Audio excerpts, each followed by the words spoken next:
नमस्कार, आपके साथ मैं हूं अनामिका अजय मिश्रा। हरियाणा कांग्रेस में पिछले कई दिनों से प्रदेश अध्यक्ष पद को लेकर खींचतान चल रही थी। प्रदेश कांग्रेस ये चाह रही थी कि उनके गुट को प्राथमिकता दी जाए, इस तरह के विश्लेषण आए। लेकिन हाईकमान की ये कोशिश थी कि कुछ ऐसा फॉर्मूला सेट किया जाए कि साख भी बची रहे और पार्टी को मजबूती भी मिले। आखिरकार हाईकमान ने वो फॉर्मूला सेट कर ही लिया कि साख भी बची और पार्टी को मजबूती भी मिले। ये उम्मीद जगी दलितों और हुड्डा कैंप को साधने के साथ ही पार्टी की साख भी बची रहे। इस फॉर्मूला के तहत 4 बार के विधायक रहे उदय भान को मौका दिया गया है। साथ ही 4 कार्यकारी अध्यक्ष भी बनाए गए हैं।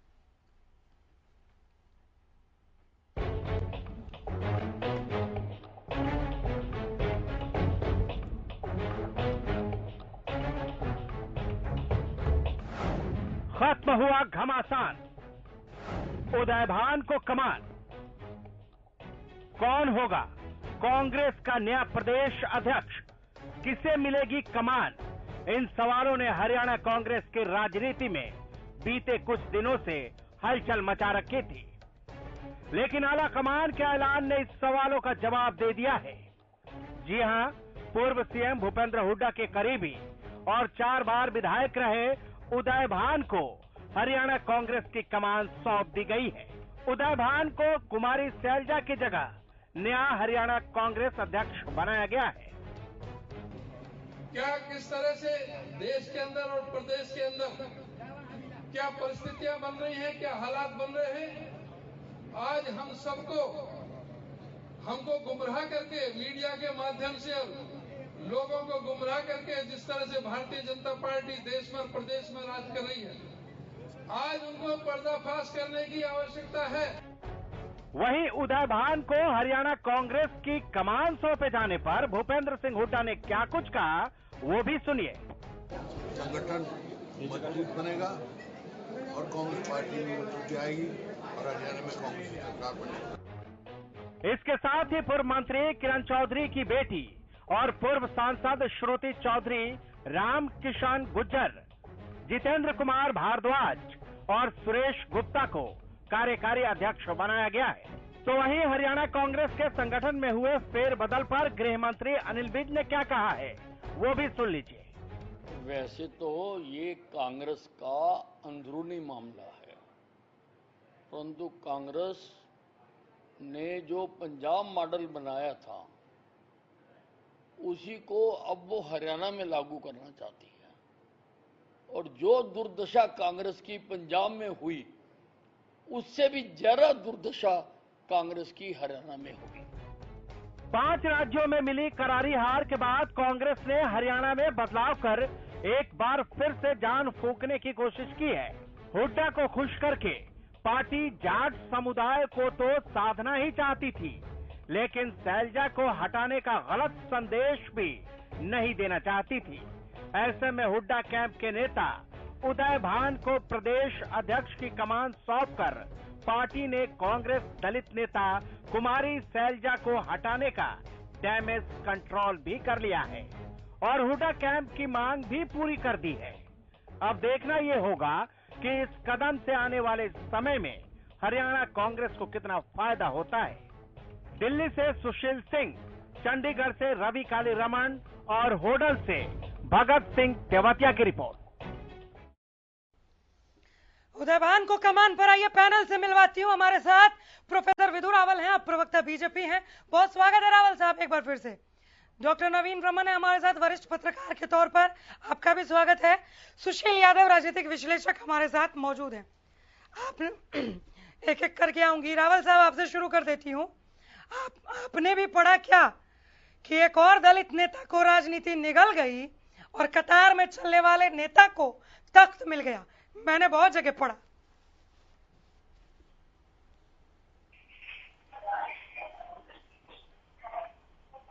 दलित विरोधी आचरण जो है देश की जनता जानती है। जब भी कोई दलित व्यक्ति कोई नेता बनकर उभरने लगता है, तुरंत उसके पर कतर दिए जाते हैं। हमने देखा कि किस प्रकार श्रद्धेय बाबा साहब अंबेडकर जी के साथ ये दुर्व्यवहार किया करते थे, किस प्रकार से उनके साथ षड्यंत्र रचा करते थे। कांग्रेस पार्टी के षड्यंत्रों के कारण 2-2 बार उन्हें चुनाव में हरवाया गया। हम जानते हैं कैसे कांग्रेस के बहुत पुराने नेता बाबू जगजीवन राम जी के साथ किस प्रकार से कांग्रेस का किस प्रकार से दुर्व्यवहार रहा जी, किस प्रकार से उनको राजनीतिक तौर पर हाशिए पर ले आए ये लोग। हम जानते हैं कि हरियाणा के अंदर किस प्रकार से अशोक तंवर जी की गर्दन तोड़ दी गई। हम जानते हैं कि किस प्रकार से अनटाइमली कुमारी शैलजा जी को पार्टी के प्रदेश पद के अध्यक्ष से हटाया गया। तो ये कांग्रेस का एक दलित विरोधी चेहरा है। ये दलितों का वोट लेने के लिए चुनावों से ठीक पहले ऐसे शगुफे फेंकते हैं कि फला दलित नेता को हमने कोई जिम्मेदारी दे दी, लेकिन चुनाव खत्म होते ही जैसे हमने देखा कि पंजाब के अंदर शगुफा नहीं है, सुनिए शगुफा नहीं है, जिम्मेदारी दे दी है। मैंने कहीं कुछ पढ़ा तो आपके साथ बातचीत कर ली, आपने अपनी बात रखी। अब सवाल सुनिए आप बीजेपी के लिए, उदय भान के आने से प्रदेश कांग्रेस को अब आप एक चुनौती के तौर पर लेंगे क्या? आज ही, अगर मैं गलत नहीं हूं तो आज ही आप लोगों की सरकार को 2.5 साल हुए हैं, आज ही तब्दीली हुई है। जब तब्दीली नहीं भी हुई थी और कुमारी शैलजा आई थी, मुख्य विपक्षी दल कांग्रेस बना। अब उदय भान को आप एक चुनौती के तौर पर ले रहे हैं क्या? देखिए, उदय भान जी आज उनको जिम्मेदारी मिली है, उनको बधाई है, और ये कांग्रेस का एक इंटरनल मैटर है, वो किसको अपना अध्यक्ष बनाए। लेकिन उदय भान जी के आने से कांग्रेस का उदय होगा, ऐसा तो कांग्रेस से भी नहीं मानते। तो कांग्रेस का जो सूर्यास्त हो चुका है वो उसका उदय होने वाला नहीं है। लेकिन आपने अगर चुनौती की बात कही है तो चुनौती इतनी बात जरूर है कि अब जो कांग्रेस की चुनौती, कांग्रेस की जो केंद्रीय स्तर पर हम देखते थे कि परिवारवाद की राजनीति करती है, वही हमने प्रदेश के स्तर पर देखा कि किस प्रकार हुड्डा परिवार ने अपने यहां पर डमी एक व्यक्ति को अपना प्रदेश अध्यक्ष बना दिया। ठीक है, ये 4 बार विधायक रहे हैं, ठीक है कि इनका एक पुराना जो है रहा है, लेकिन इनका कोई उल्लेखनीय योगदान रहा है हरियाणा की राजनीति में। उदय भान जी का ऐसा नहीं है। उदय भान जी एक लिटल नोन व्यक्ति हैं, जिनका केवल जो है, जिनके बारे में जानकारी यही है कि हुड्डा साहब उनको प्रमोट कर रहे थे, हुड्डा साहब एक डमी व्यक्ति को बनाना चाहते थे, वो उदय भान जी बन गए।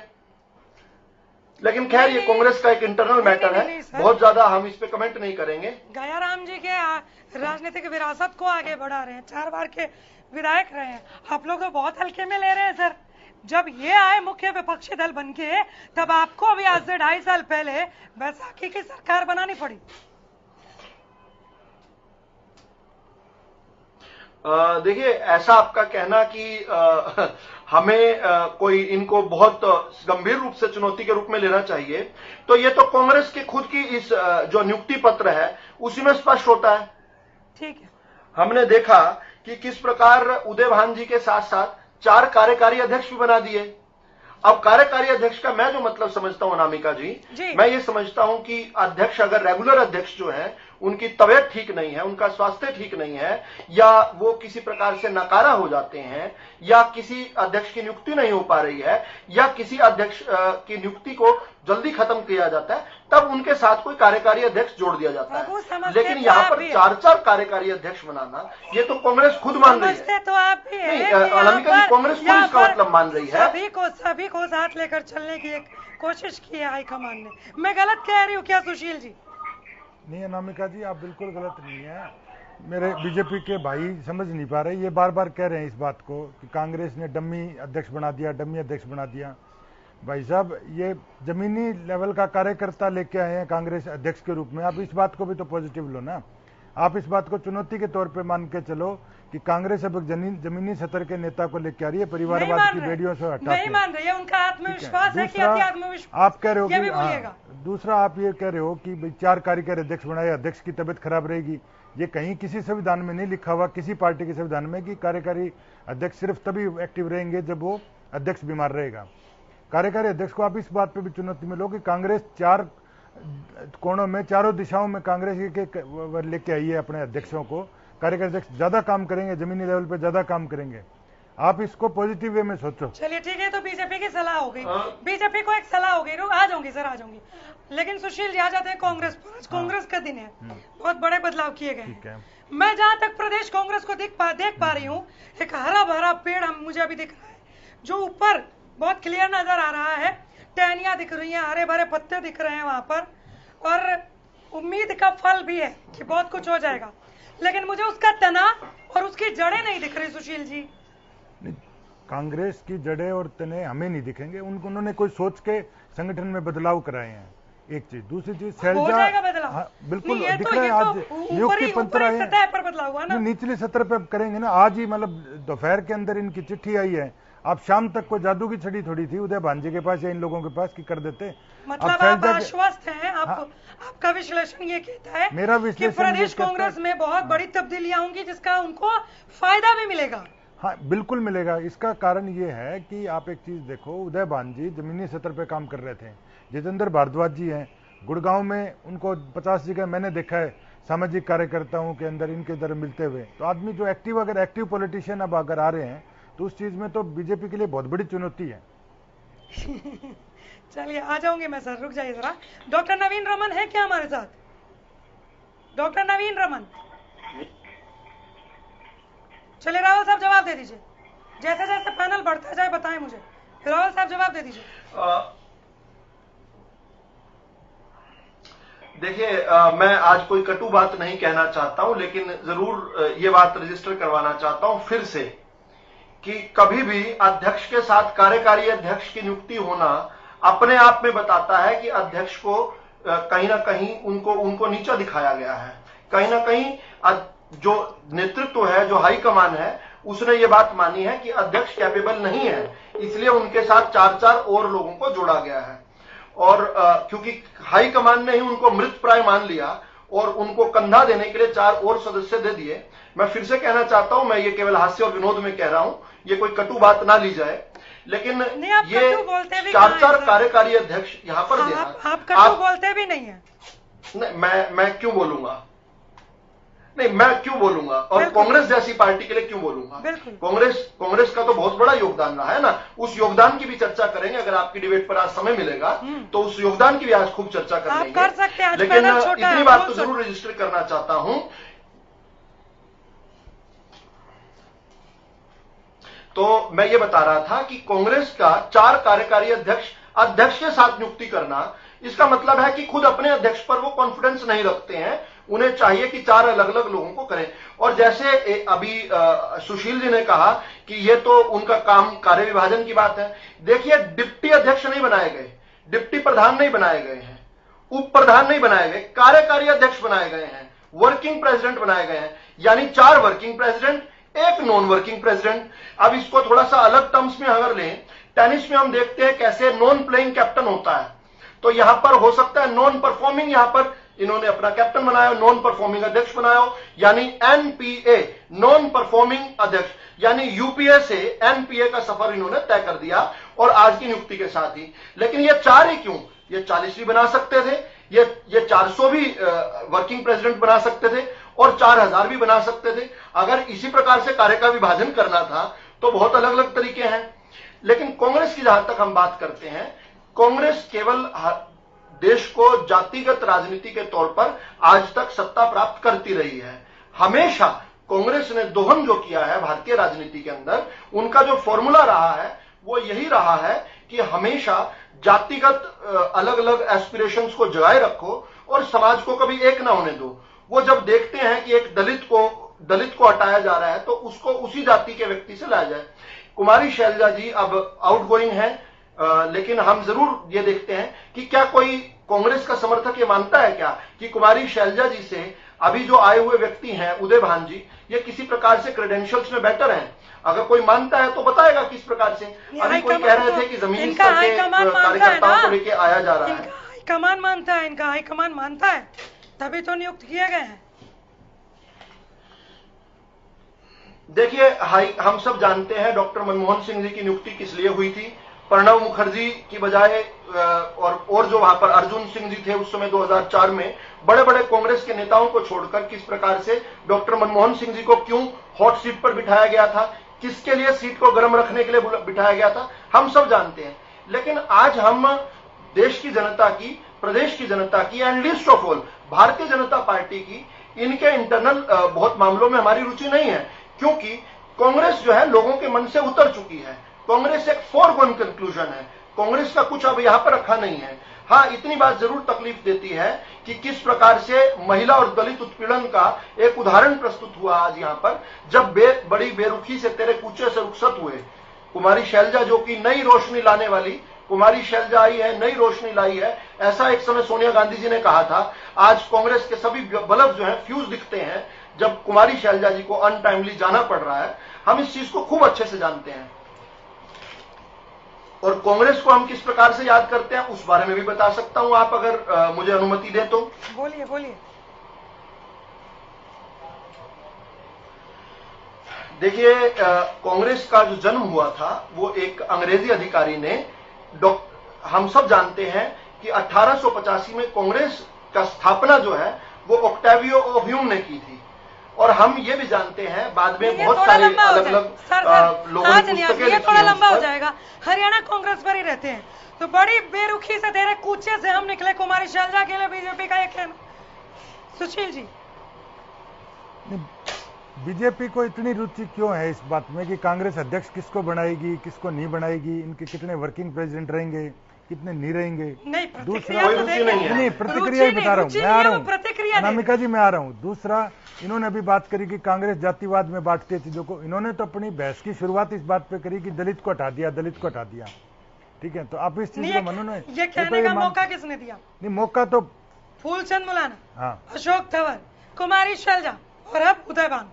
आप एक चीज मौका किसने दिया? मैं बताता हूँ, आप एक चीज, कांग्रेस पार्टी इस देश में ऐसी पार्टी तो है ना जो दलितों को मौका दे रही है प्रदेश अध्यक्ष बना के। भाजपा ने कितनी बार प्रदेश अध्यक्ष दलित बना दिया? ये तो निकल ही नहीं रहे, ये तो राजनीति जातों में बांट के चल रहे हैं। मैं जाति पे जाना नहीं चाह रही थी सर, लेकिन जो कभी नहीं जाती उसे ही जाति कहते हैं।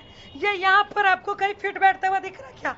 सुशील जी, दलित को एक चेहरा बना देती है प्रदेश कांग्रेस, कमान दे देती है, अच्छा खासा फायदा भी मिलता है और चुनाव के बाद वो पावर न तवर साहब में दिखा, ना कुमारी शैलजा के पास दिखा, उदयभान जी के पास दिखेगा कि नहीं, ये तो भविष्य के गर्भ में, भविष्य में छिपी हुई बात है ना। हाँ, लेकिन ये एग्जांपल सेट किसने किया? क्या प्रदेश कांग्रेस ने नहीं किया?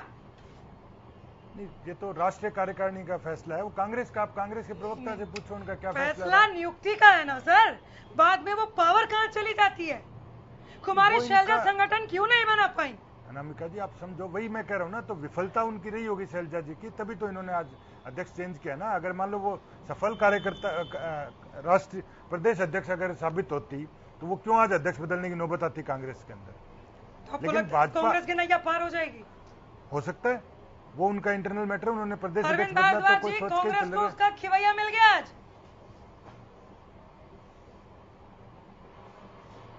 देखिए अनामिका जी, आज जो हुआ उससे एक बात तो साबित होती है कि भूपेंद्र सिंह हुड्डा जी को हरियाणा प्रदेश में कांग्रेस का दलित नेतृत्व बिल्कुल भी कतई पसंद नहीं है और वो एक दलित नेता के नेतृत्व में काम नहीं कर सकते।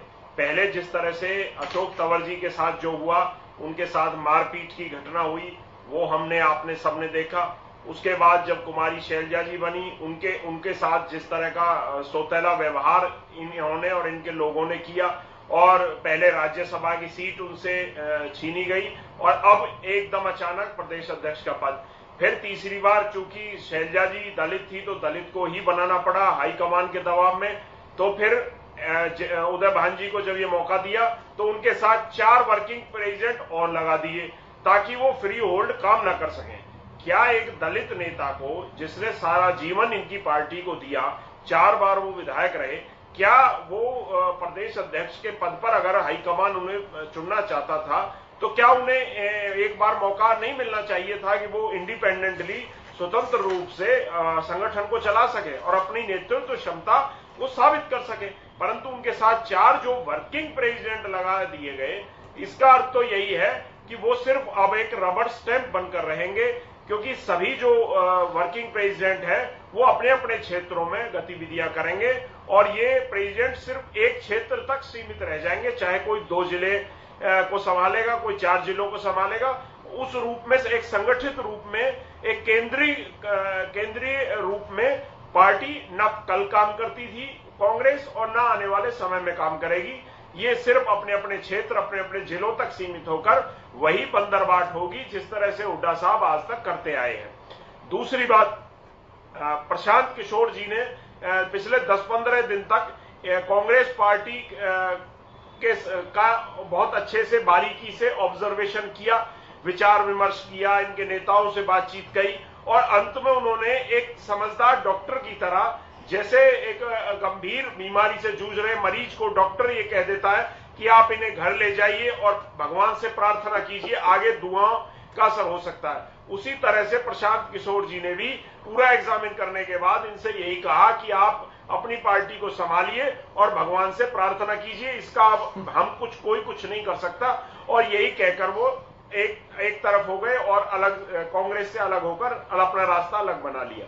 तो कांग्रेस की स्थिति, हम चर्चा बहुत लंबी करके अपना ही समय व्यर्थ करेंगे। कांग्रेस के पास आज कुछ बचा नहीं है। ये वही एक गिरोह की तरह हरियाणा प्रदेश में काम करते हैं। इनका मकसद सिर्फ और सिर्फ कुर्सी की लड़ाई है। पिछले 2.5 साल की अगर बात करूं या उससे भी पिछले समय की बात करूं, जब से भूपेंद्र सिंह हुड्डा जी चीफ मिनिस्टर की कुर्सी से उतरे हैं, उन्होंने कभी भी जनता के मुद्दे नहीं उठाए, उन्होंने कभी भी आज तक जनता की आवाज नहीं उठाई, जनता की कोई बात नहीं की। उनकी और उनके सारे गिरोह की एक लड़ाई रही कि किस तरह से प्रदेश की कुर्सी उनके पास आ जाए, किस तरह से प्रदेश अध्यक्ष वो या उनके लोग बन जाए, किस तरह से लीडर ऑफ अपोजिशन वो बन जाए, किस तरह से राज्यसभा का सांसद उनका बेटा बन जाए, किस तरह से लोकसभा का चुनाव वो और उनके बेटा लड़े। मतलब मैं और मेरा परिवार और मेरे लोग, इतनी यही लड़ाई उनकी रही प्रदेश के लोगों के लिए, भले के लिए। ना तो उन्होंने 10 साल चीफ मिनिस्टर रहते हुए सोचा और ना विपक्ष में जाने के बाद उन्होंने प्रदेश की भलाई के लिए सोचा। ठीक है, मनीष खटाना जी, बहुत बधाई हो, नया प्रदेश अध्यक्ष मिल गया, 4 कार्यकारी अध्यक्ष मिल गए।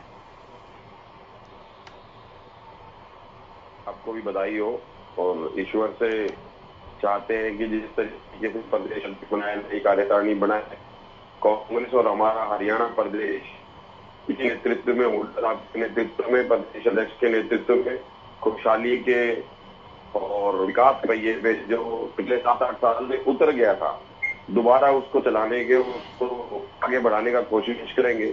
और मेरे भाई अरविंद भारद्वाज जी, शायद भी मेरे को पता नहीं चल रहा भी है, बड़ी लंबी कसीदे कसे जाति के ऊपर, हुड्डा साहब के ऊपर, परिवारवाद के ऊपर। तो मैं अपने भाई को, शायद पता नहीं भाई हरियाणा में रहते हैं या कहाँ रहते हैं, मैं अपने भाई को बता दूं। हरियाणा में ही रहते हैं सर। अच्छा, हरियाणा में रहते हैं। मुझे लगा अमेरिका हरियाणा में ही रहते हैं। मुझे लगा जी अमेरिका से आए हैं तो शायद पता नहीं होगा।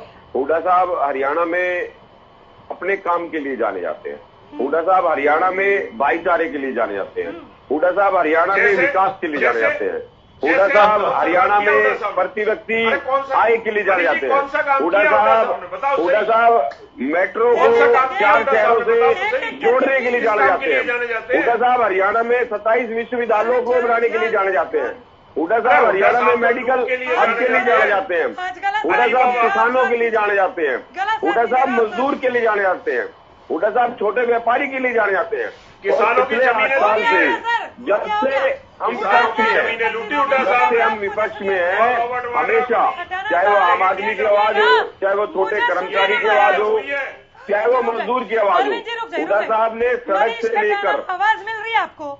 देखिए सर, गलत साथ नहीं दे रहा, चिल्वाइए मत आज मुझे। बिल्कुल मिल रही है। ठीक है, आप मुझे सुनिए महाराज, मुझे सुनिए। हो गया, हुड्डा पुराण बंद कीजिए, पहले सवाल सुनिए। एक अध्यक्ष, 4 कार्यकारी अध्यक्ष, बाकी के जो लोग रेस में थे, जो लगातार 10 जनपद से आना जाना कर रहे थे, कई जगहों पर उनके लिए मैंने ये लिखा हुआ पढ़ा जी,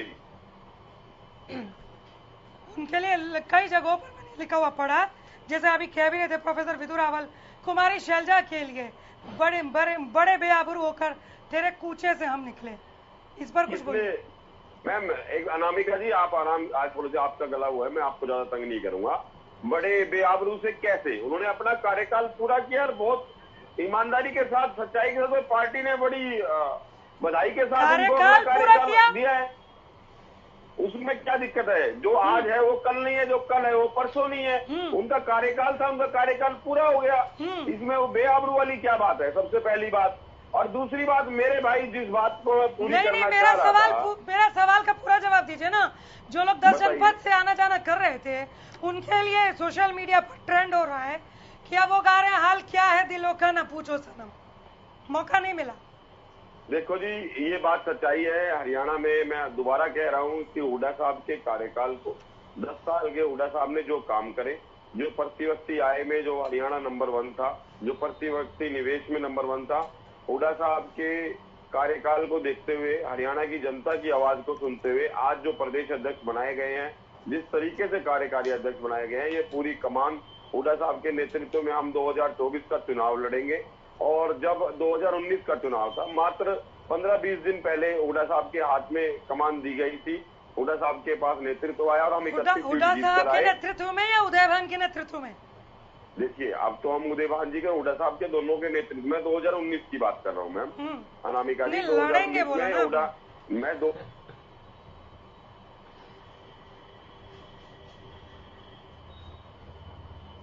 आवाज चली गई इनकी।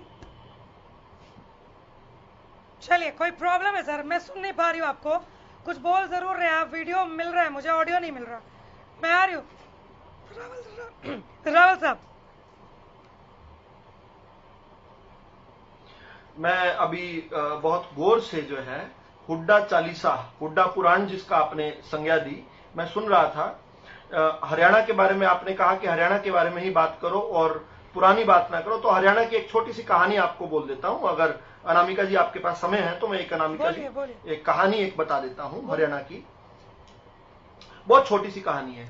एक बार हरियाणा का एक व्यक्ति जो है वो बस के अंदर, हरियाणा रोडवेज की बस में चढ़ा, ताऊ था।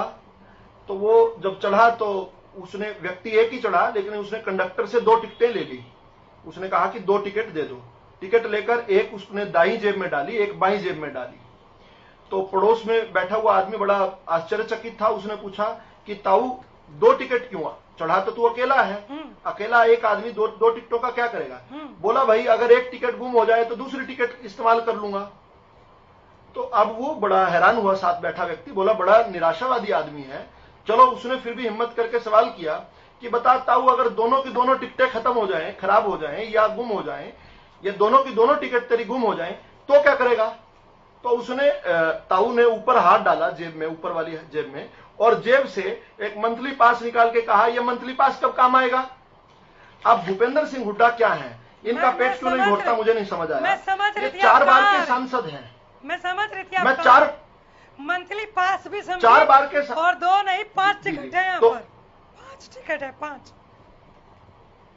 4 बार के सांसद, 2 बार के पूर्व मुख्यमंत्री हैं और कांग्रेस के वर्तमान के विधायक दल के नेता हैं, सीएलपी लीडर हैं, नेता प्रतिपक्ष हैं। उनके बेटा 3 बार के सांसद है, राज्यसभा सांसद हैं, लेकिन इतने में पेट नहीं भरता, इनसिक्योरिटी नहीं हो रही। एक दलित का उत्पीड़न फिर भी करना है, जिस प्रकार अशोक तंवर का किया। और इनके पास तो अभी चालीसा पढ़ रहे थे तो बहुत सारी बातें कर रहे थे। एक छोटी सी मेरे पास भी चालीसा कहें तो 1 मिनट में, केवल 30 सेकंड में मैं जल्दी से बता दूं। मैंने रोक दिया था, मैंने रोक देखिए, ये किसी को भी बर्दाश्त नहीं करते। नहीं, लेकिन मैं कुछ हुड्डा साहब के इतिहास की बातें बता देता हूं, केवल 30 सेकंड में, केवल 30 सेकंड में। हुड्डा साहब किसी को भी बर्दाश्त नहीं करते। देखिए, चौधरी भजन लाल जी को पार्टी से, कांग्रेस पार्टी से किसने निकलवाया? अपने अंतिम समय में चौधरी भजन लाल जी को, और उस समय तो कुलदीप बिश्नोई भी कांग्रेस छोड़कर गए थे, हुड्डा साहब ने। कैप्टन अजय यादव ने एक बार अपने मंत्री पद से इस्तीफा दिया था। किसने मजबूर किया था? हुड्डा साहब ने किया था। चाहे राव इंद्रजीत हो, चाहे बीरेंद्र सिंह हो, इनको कांग्रेस किसने छुड़वाई? हुड्डा साहब ने। किस प्रकार से जींद के अंदर उपचुनाव लड़वाकर रणदीप सुरजेवाला का कांटा किसने निकाला? हुड्डा साहब ने। अशोक तंवर की गर्दन तोड़ने वाला जो प्रकरण था और उसके बाद उनको अपमानित करके कांग्रेस से निकाला गया, किसने? और अभी जब मेरे साथी कह रहे थे कि कुमारी शैलजा जी अपनी पूरी टर्म करके जा रही हैं, तो कम से कम साहब झूठ तो ना बोला कीजिए। अभी 3 महीने बाद आपके जो चुनाव, जो आप बता रहे थे कि नीचे से चलते चलते ऊपर आ रहे हैं, आपके डिस्ट्रिक्ट लेवल के आपने डेलीगेट्स वोट्स किए थे, वो तो जाके सितंबर में चुनाव होना था। तो आपने उदय भान जी को इलेक्ट ना करके सितंबर तक क्या 3 महीने भी नहीं रुक सकते? हो गया, खटाना साहब जवाब दीजिए। 3 महीने बाद भी तो बना मेरे सकते भाई थे। ने शैलजा जी, मेरे भाई ने 3 महीने पूरा ये कहां पे लिखा हुआ है कि सितंबर में चुनाव होना है? नहीं, आप लोग कह रहे थे कि सितंबर तक कर नहीं नहीं, कौन लोग कह रहे थे? ये भाई अपने आप मन आपका इलेक्शन चल नहीं रहेगा, हुड्डा नीचे साहब का ऊपर पेट। इलेक्शन अरे आपके बेटा, कहाँ हुए?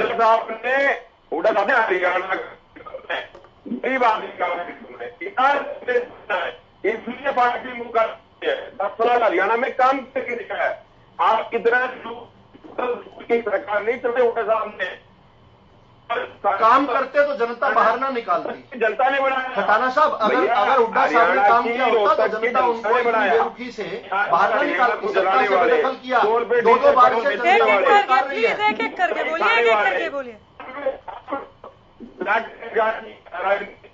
खटाना साहब, बड़ी माफी के साथ रोक रही हूँ, आपकी आवाज ठीक से पहुंच नहीं रही है। हम देख रहे हैं क्या प्रॉब्लम है। जरा इनका ऑडियो देखें, आप चेक करें। सुशील जी, रावल साहब की बात पर।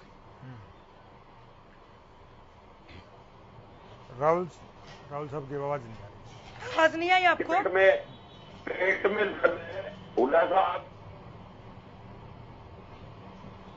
नहीं आ रही खटाना जी, जवाब आपकी आवाज नहीं आ रही, हम ऑडियो चेक कर रहे हैं। आपने रावल साहब को नहीं सुना सुशील जी? नहीं, राहुल साहब को सुना, मैंने कहा खटाना जी की आवाज नहीं आ रही तो कांग्रेस का पक्ष तो इनको आप रखने दो ना। प्रोफेसर विधु रावल पर अपनी बात रखें। अभी प्रोफेसर साहब ने बताया कि भाई मेरे पास भी पुराण है, चालीसा है, इधर कांग्रेस अपना पुराण अपना चालीसा गाती है। प्रोफेसर साहब, मैं एक बात बताता हूँ आपको। पहली बात तो सांसद हो, मुख्यमंत्री हो, ये जनता चुनती है, चाहे वो आपका है चाहे कांग्रेस वालों का है, ठीक है। तो इसमें किसी पॉलिटिकल पार्टी का मुझे नहीं लगता इंटरफेरेंस होना चाहिए कि वो किसको चुनाव लड़ाएगी और किसको नहीं लड़ाएगी, ठीक है। अगर वो 4 नंबर के सांसद, 2 नंबर के मुख्यमंत्री हैं तो जनता ने बनाया, उसी हरियाणा की जनता ने उनको सीएम और सांसद बनाया, जिसको आज तो फिर लास्ट में उन्होंने ये भी कहा ना कि जनता ने नकार दिया, इसलिए आप सत्ता से बाहर हुए।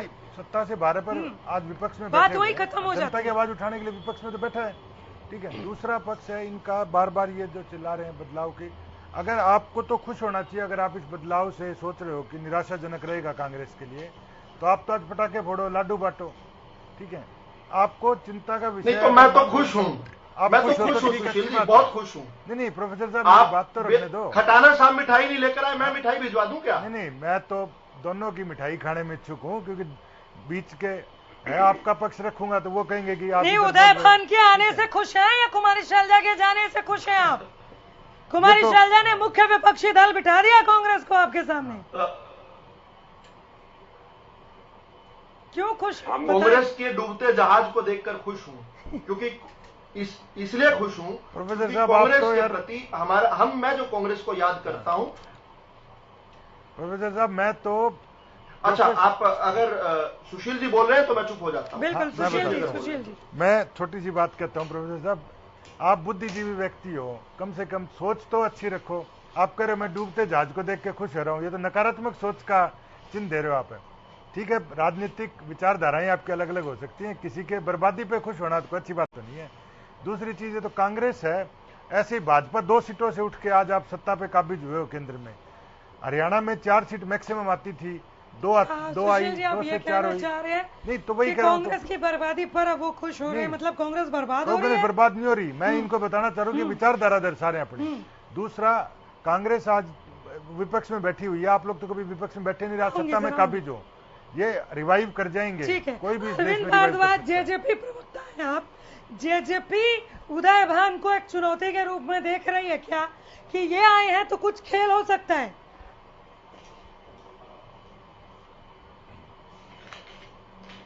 नहीं अनामिका जी, जिस तरह से देखिए इनके अशोक तंवर जी प्रदेश अध्यक्ष रहे, वो सांसद रहे, और शैलजा जी रही, वो केंद्रीय मंत्री भी रही, सांसद रही, ये बड़े चेहरे थे दोनों कांग्रेस पार्टी के। उसके बावजूद वो नहीं संभाल पाए। जिस तरह की फूट इस पार्टी में है, जिस तरह की आपाधापी इस पार्टी में है, जिस तरह की कुर्सी की लूट इस पार्टी में है, तो यही अमूमन स्थिति आगे रहनी है।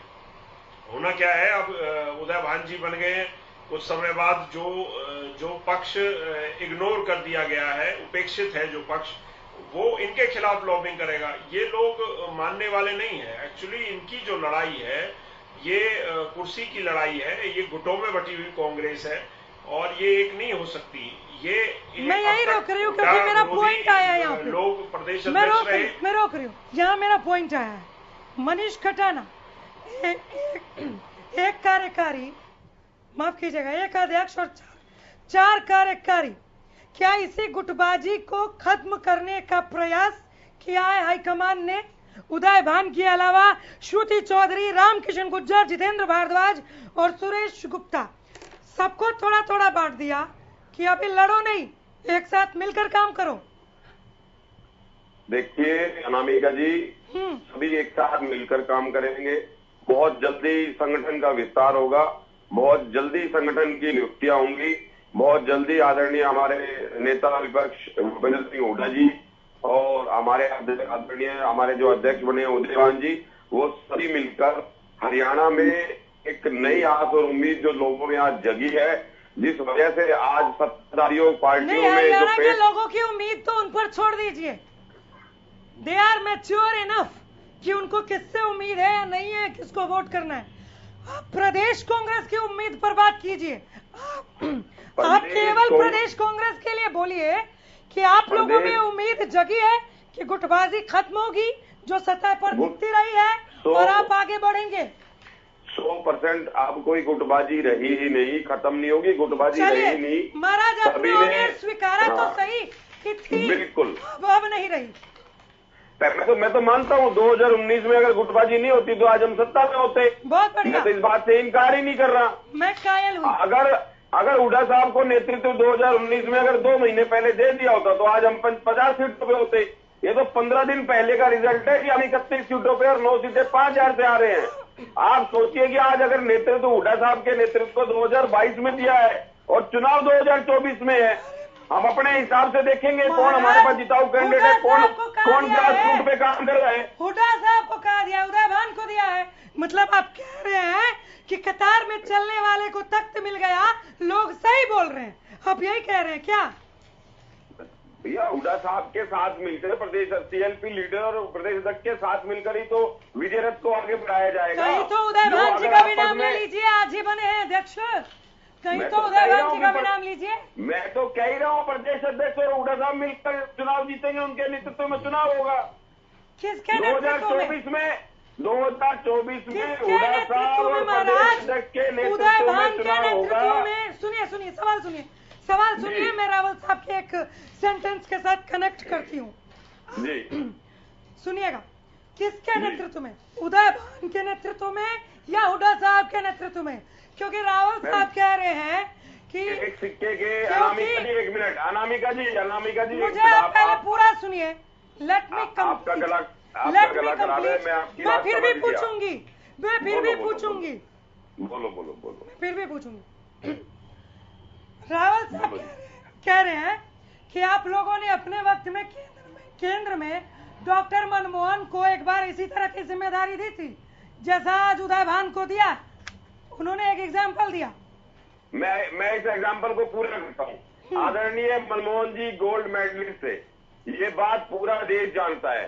उनकी सरकार में, उनके कार्यकाल में, यूपीए की सरकार में जब पूरा विश्व आर्थिक मंदी के दौर से गुजर रहा था तो सिर्फ ये मनमोहन सिंह जी की नीतियां थी जिसके कारण हमारा देश अपटरी पर था। ये उनकी नीतियां थी। आज डॉलर कहाँ है, रुपये का है। जो मोदी जी तो उदय भान की नीतियां क्या होंगी? उदय भान की नीतियों में मुझे इंटरेस्ट है, वो बताएं।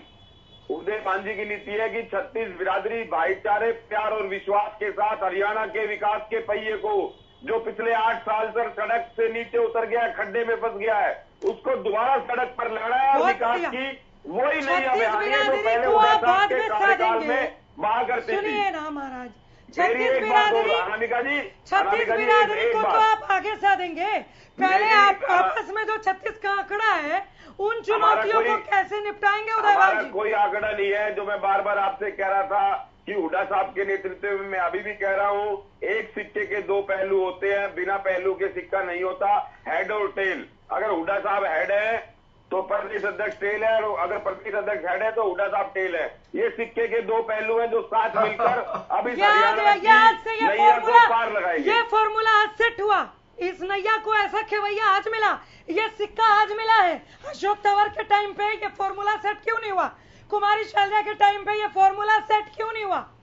अगर सेट हुआ होता तो हम मीठा मीठा गप गप कड़वा कड़वा थू थू।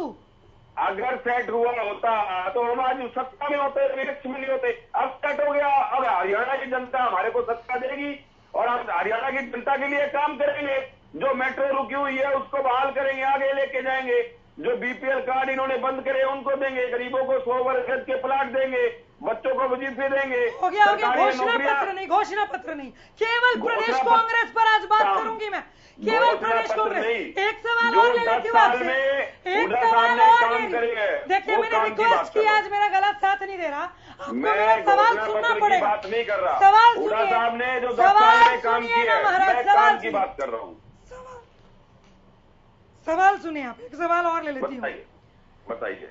उदय भान के आगे आप ये कह रहे हैं कि कोई चुनौती नहीं है, बहुत स्मूथ वर्क करेगी प्रदेश को कांग्रेस।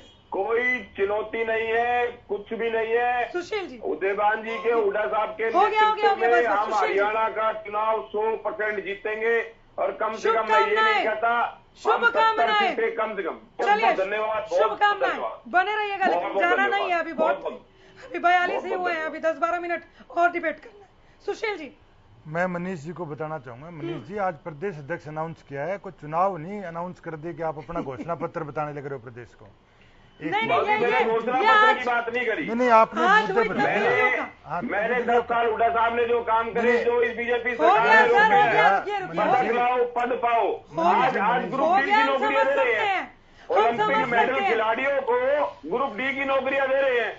हमने उनको डीएसपी भर्ती करा सरकार में। रुकिए ना महाराज, बोल रही हूँ घोषणा, मैं घोषणाओं की बात नहीं कर रहे हैं आप, रुक जाइए। दूसरी बात, रुक जाइए, आप बोल रही हूँ मैं, रुक जाइए। मैं इनका उत्साह समझ सकती हूँ, कटाना साहब दूसरी बात बोलते हैं, ये आज जो तब्दीलियां हुई है ना, ये इनका उत्साह बोल रहा है, ऊर्जा संचार हुआ है लगता है। दूसरा मनीष जी, मैं आपकी सच्चाई का बड़ा कायल हूं कि आपने कम से कम ये माना कि आपकी पार्टी के अंदर गुटबाजी है और रही है। चलो, ये भी बहुत अच्छी बात है कि आप ये कह रहे हो कि अब हमने आज गुटबाजियां सारी खत्म कर ली। तो आप जी अपनी कमियां, मैं माफी चाह रहा हूं, अगर हम अपनी कमियां नहीं सुधारेंगे तो हम आगे कैसे बढ़ेंगे? मनीष भाई, अच्छी बात है। मनीष भाई, मैं तो कह रहा हूँ ना, आपका कायल हुआ मनीष जी, कोई और तो मान ही नहीं कर रहा। आप क्या अगर ये तो अगर देखो, दूसरी चीज, मैं आपकी इस बात से बिल्कुल सहमत हूँ, भूपेंद्र सिंह हुड्डा जी वाली बात से, क्योंकि हरियाणा प्रदेश के हर एक गांव के अंदर बूथ लेवल के अगर किसी वर्कर का नाम जानता है कांग्रेस के अंदर तो वो भूपेंद्र सिंह हुड्डा है, क्योंकि 10 साल राज किया है, 4 बार सांसद रहे, जैसे प्रोफेसर साहब कह रहे थे, तो लंबा कैरियर रहा। दूसरी चीज, आपकी आज जो सबसे कामयाबी रहेगी इस अध्यक्ष के रूप में, वो ये रहेगी कि जमीनी सतर का आप अध्यक्ष लेके आए हो, इसको आप पॉजिटिव वे में लोगे तो आपके फायदा रहेगा पार्टी के लिए। अगर आप पहले की तरह ही दोबारा से गुट बनाने बैठ जाओगे, पता चला सुबह के अखबार में कुलदीप जी का अलग स्टेटमेंट आया है, रणदीप जी का अलग आया है, थोड़ा सा यहाँ पर करूंगी, गुट बनाने बैठने की जरूरत नहीं है, जो ऑलरेडी बने बनाए हैं ये तो मान रहे हैं नामिका जी, आज ये मान के हो जाए तो समझे नहीं। मैं मनीष जी की बात को बहुत उच्च रखता हूँ, इन्होंने कहा कि हमने सारे गुटबाजी खत्म करके अध्यक्ष चुना है। ठीक है, अरविंद भारद्वाज, गुटबाजी खत्म हो गई, उत्साह और ऊर्जा का संचार हुआ है। आप लोगों को कहीं पर भी थोड़ी टेंशन हो रही है अरविंद जी?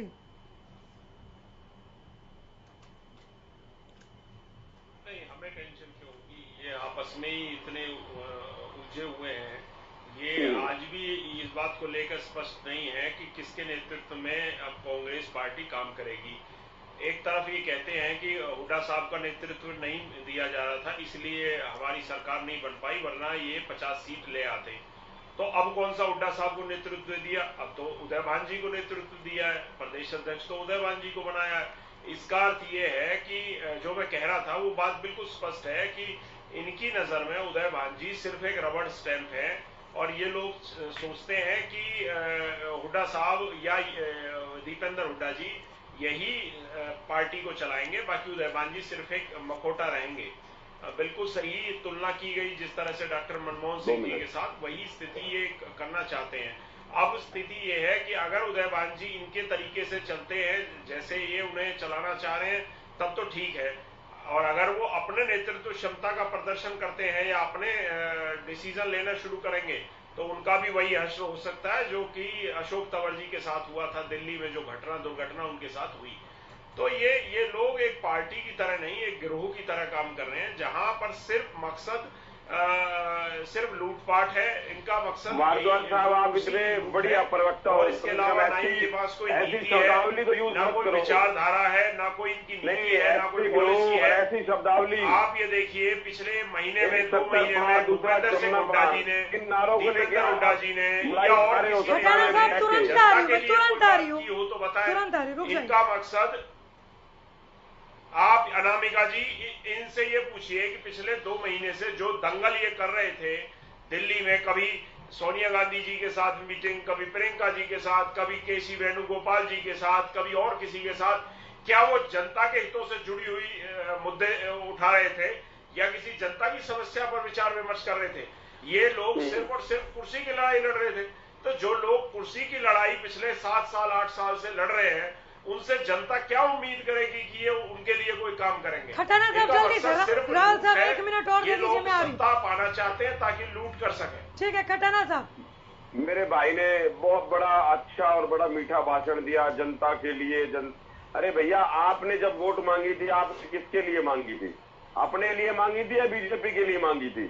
आपने, एक ने कहा 70 पार, दूसरे ने कहा जमुना पार, और मलाई खाने के लिए मिल बांट के। यार, आज हरियाणा की जनता को नहीं पता कितने महकमे आपके पास हैं। आज आप हरियाणा की जनता के लिए क्या कर रहे हो? पिछले 8 साल में आपके वायदों का क्या हुआ? एक ने कहा 75% आरक्षण, वो कोर्ट में चला गया। दूसरे ने कहा 5000 बुढ़ापा पेंशन, वो आज तक नहीं मिली। नहीं, अपने बढ़िया महकमे लेकर आप ये जनता की बात, आप ये गिरोह जैसे शब्द, मेरे भाई आप इतने बढ़िया प्रवक्ता हो, मैं आपकी बड़ी इज्जत करता हूँ। नहीं, ये गिरोह क्या होता है? ये कैसी शब्दावली? आप एक टीवी डिबेट पर आप आने वाली जनरेशन को क्या मैसेज देंगे? आप किस तरीके की शब्दावली यूज कर रहे हो? मुझे बड़ा खेद है भाई जी कि आप ऐसी शब्दावली यूज करते हो। और जहां तक रही बात 2 महीने की और कांग्रेस पार्टी की, आप बिल्कुल चिंता मत करो। आपके विधायकों को पता है, गांव में लोगों ने घुसने नहीं दिया। आपने जो जनता का छल और छलावा कराया, जो किराए के आपने विधायक सारे ले रखे हैं, वो सारे चले जाएंगे। बहुत जल्दी समय बदलने वाला है, जनता ने आपको देख लिया। आप बिल्कुल चिंता मत करो। ठीक है राहुल साहब, बहुत थोड़ा समय है, जितनी मलाई खानी है आप खा लो। अनामिका जी रुकिए, आप रावल साहब रुकिए। अनामिका जी, मैं डिस्क्लेमर के साथ अपनी बात। जी रुकिए। खटाना साहब, जब सरकार कहीं सुनवाई नहीं करती है तो एक मजबूत विपक्ष की ओर आवाम देखती है, मैं भी देखती हूँ आप लोगों की ओर, लेकिन ऐसा हुआ नहीं है कि कहीं कंप्लेन की हो, सुनवाई ना हुई हो। फिर भी अगर लेट लतीफी भी हुई तो हम आपकी ओर देखते हैं। आप कह रहे हो नहीं, टीवी डिबेट में जितनी मलाई खानी है खा लो, तो आप विपक्ष में कर क्या रहे महाराज? नहीं, हम जो कोई गिरोह से आपको आपत्ति है, गिरोह शब्द से आपत्ति है, किराए के विधायक और मलाई खाने के लिए छूट देने से आपको आपत्ति क्यों नहीं है?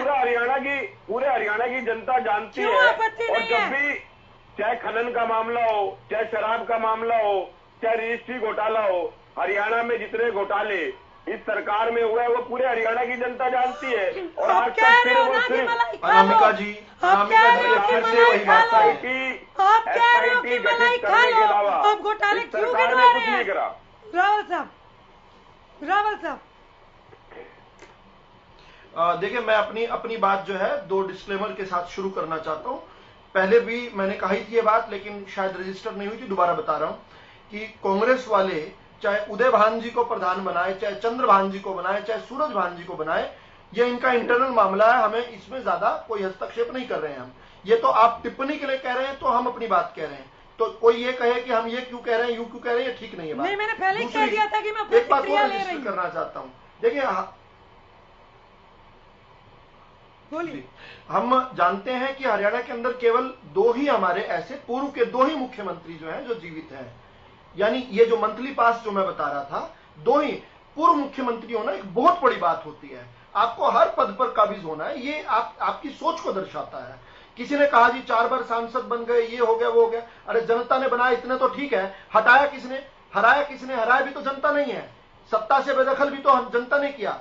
लोग मौका लेने के लिए तरस जाते हैं, जिनको मौका मिलने के बाद जनता अपने मन से उतार देती है, उनके बारे में आप तरफदारी कर रहे हैं। चलिए खैर कोई बात नहीं, मैं डिस्क्लेमर के साथ ये कहना चाहता हूं, चाहे चौधरी ओम प्रकाश चौटाला जी हों, वो भी पूर्व मुख्यमंत्री हैं, चाहे चौधरी भूपेंद्र सिंह हुड्डा जी हों, वो भी पूर्व मुख्यमंत्री हैं, दोनों इस प्रदेश के सम्मानित पूर्व मुख्यमंत्री हैं और ये उनकी जेब में मंथली पास है। इसके बाद भी वो जेब में टिकट रखना चाहते हैं तो गुड लक टू देम, उनकी सोच बताती है ये बात।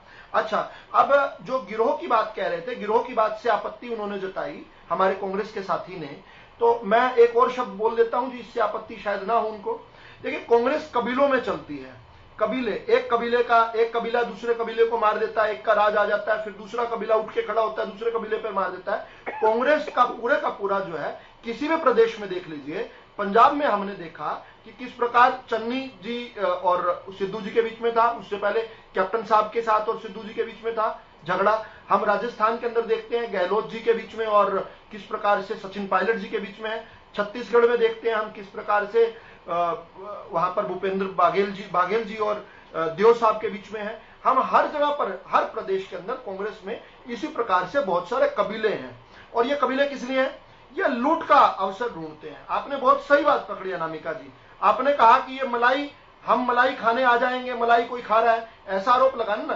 कुल मामला तो इनको ऐसा लगता है कि सत्ता कोई मलाई है जिसको खाना है, और जब ये आते हैं तो हर प्रकार से संसाधनों का किस प्रकार दोहन करते हैं। भूपेंद्र सिंह हुड्डा पर अभी भी इस हरियाणा के प्रदेश की जो जमीन है वो औने पौने दाम पर देने पर और बहुत सारे प्लाट जो हैं वो आने पौने दाम पर देने पर, सीएलयू के घोटाले करने पर उन पर एफआईआर दर्ज है, उन पर गंभीर मामलों में सीबीआई कोर्ट में केस चल रहे हैं। हम जानते हैं किस प्रकार से सीएलयू करते थे। उनकी गाड़ी के अंदर मशहूर होता था कि एक प्रॉपर्टी डीलर को लेकर घुमा करते थे। लेकिन मेरा तो उनसे आज जो थोड़ा बहुत मुझे उनसे नाराजगी है वो उनका जो दलित विरोधी चेहरा सामने आया है कि वो किसी दलित को नहीं बर्दाश्त कर सकते, वो किसी दलित की टीम नहीं बनने देंगे। कभी कुमारी शैलजा जी जब इतने दिन तक 2-2.5 साल तक अगर अध्यक्ष रही तो क्या उनकी टीम बनने दी इन लोगों ने? नहीं बनने दी, ना प्रदेश में बनने दी, ना जिले में बनने दी। इसी प्रकार से अशोक तंवर जी की भी नहीं बनने दी, उससे पहले मौलाना साहब की भी नहीं बनने दी इन लोगों ने। ये कुल मिलाकर सारा विषय जो है ये दलित विरोध का विषय है, दलित उत्पीड़न का कांग्रेस कबीलों में चलती है। आपके मलाई को भी जवाब मिला, मेरे भाई को जो मलाई का जवाब मिला, अगर मलाई वाली बात होती तो शायद हुड्डा साहब की सरकार रिपीट नहीं करती। मलाई की बात होती तो शायद प्रति व्यक्ति आय और निवेश में हरियाणा नंबर 1 नहीं होता। मलाई की बात होती है जो खिलाड़ी तो अरविंद जी को प्रति व्यक्ति आय में 17वें स्थान पर था। तो अरविंद भारद्वाज को मलाई क्यों परोसा आपने? अगर मलाई 17वें स्थान पर था, झूठ ना बोलिए। भैया आप आराम से चेक कर लो, आपको पता चल जाएगा, थोड़ा टाइम लगेगा आपको। बोलिए। अच्छा, कितनी थी प्रति व्यक्ति आय बताइए? आप पूरी डिबेट में प्रति व्यक्ति आय बता रहे, कितनी थी हुड्डा साहब के समय प्रति व्यक्ति आय बताइए? सरकार में 4 पिलर लगाए, क्या आपकी सरकार ने 4 पिलर हरियाणा में बढ़ाए मेट्रो के? मुझे बता, मेरा क्वेश्चन है आपसे, क्या आप हमने जोड़ा? पिलर बढ़ाए, चाहे फरीदाबाद को जोड़ना हो, चाहे बहादुरगढ़ को जोड़ना हो, हमने जोड़ा। चाहे सोनीपत को जोड़ना हो, आप पानीपत और कर्नाटक का पिटारा ला रही है। आप इस प्रकार से झूठ का पिटारा लिए घूम रहे हैं। आज की डिबेट का विषय भी नहीं है ये। क्या आपने मेट्रो को अरविंद जी फाइनल कमेंट, 8 साल में 4 पिलर आगे लेकर गए? Arvind ji final comment.